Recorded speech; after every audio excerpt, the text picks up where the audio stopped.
Hey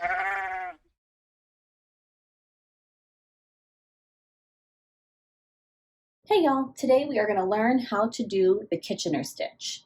So the Kitchener stitch is used typically to seam two finished pieces together.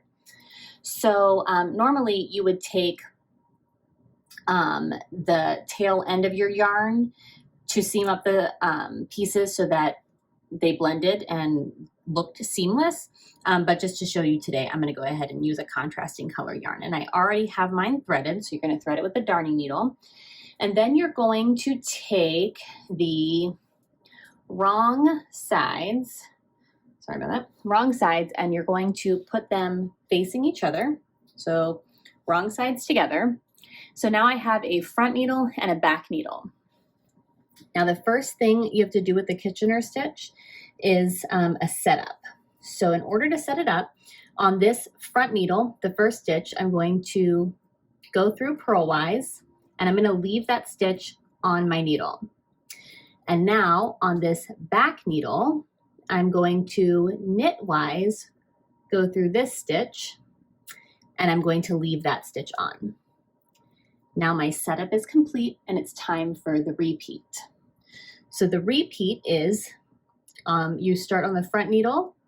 I'm going to knitwise go through and take the needle off, or the stitch off the needle.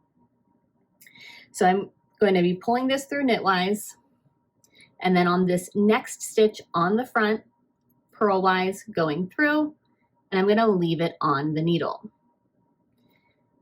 Now we're moving on to the back.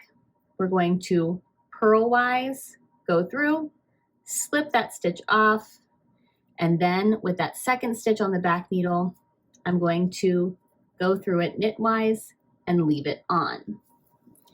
That is the repeat. So let me go ahead and do that again.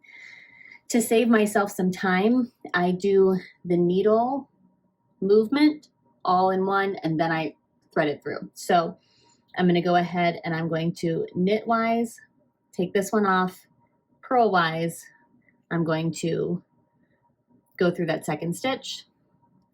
Moving to the back needle, I'm going to purlwise, take this off, knitwise, go in through that second stitch, leaving those on the needle.